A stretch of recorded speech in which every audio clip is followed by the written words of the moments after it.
The last of the Kethmaran defense towers crumbled under the relentless barrage of plasma fire, its crystalline structure dissolving into glowing fragments that scattered across the dying city's streets.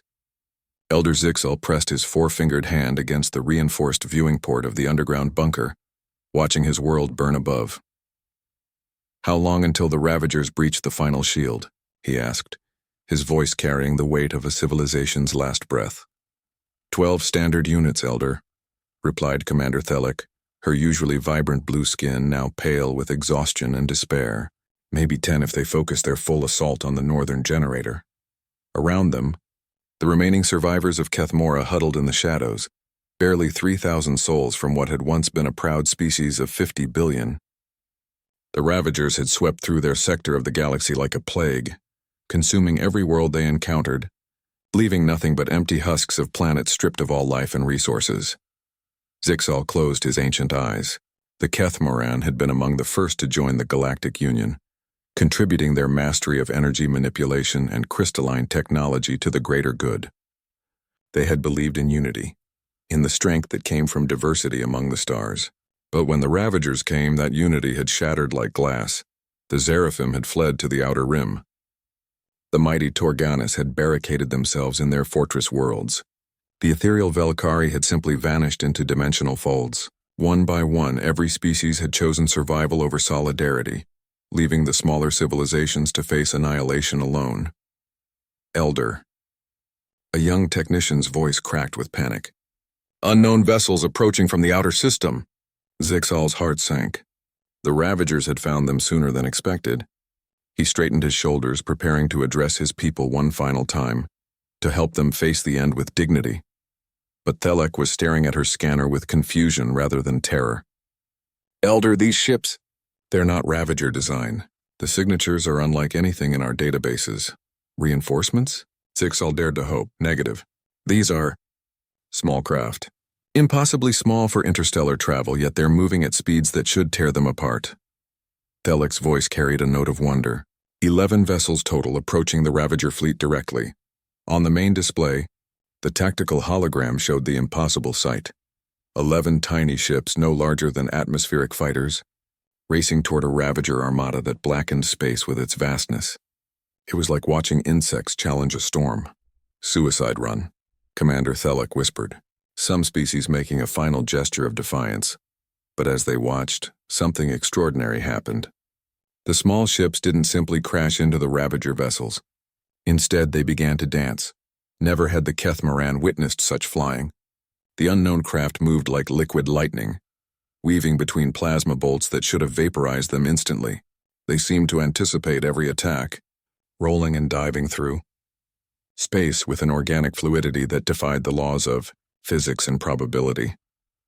Then they began to strike back. The weapons they used were primitive by galactic standards, kinetic rounds and chemical explosives that any civilized species had abandoned millennia ago.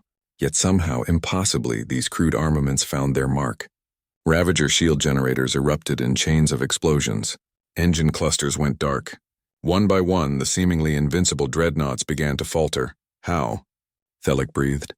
The answer came in the form of a transmission, broadcast on all frequencies in broken but determined galactic standard. "This is Flight Leader Sarah Chen of the Terran Expeditionary Force. Kethmaran survivors, please respond." "We're here to help." Zixal nearly collapsed. "Terran, the humans. But they're just a recently contacted species. Their technology is centuries behind the Union standard." Another voice crackled through the comm. "Kethmaran Command, this is Captain Miguel Santos. We've got your back, but we need you to drop your shields so we can land relief supplies. Can you do that for us?" "Drop our shields?" Thelic looked at Zixal in disbelief. "While the Ravagers are still..." Her words died as they watched the tactical display. In the span of minutes, the human fighters had carved through the Ravager fleet like a blade through silk. Ships that had destroyed entire star systems were now burning wrecks drifting in space. The few surviving Ravager vessels were already fleeing into hyperspace. "How did they..." Zixal began, but another transmission interrupted. "Kethmaran Command, this is Admiral Lisa Park aboard the UES Resilience. We're bringing down medical supplies, food, and engineering teams. Heard you folks could use a hand." Through the viewport, Zixal watched as larger human vessels descended through the atmosphere. ships that looked cobbled together from spare parts and stubborn determination, yet moved with the same impossible grace as their fighters. They landed not in the secure zones his people had prepared, but directly in the devastated areas where survivors still trapped in collapsed buildings. Within hours, the humans had established field hospitals, rescue operations, and supply distribution centers. They worked with a frantic energy that exhausted the watching Kethmoran, pulling survivors from rubble with their bare hands when their equipment failed, sharing their own rations when supplies ran low.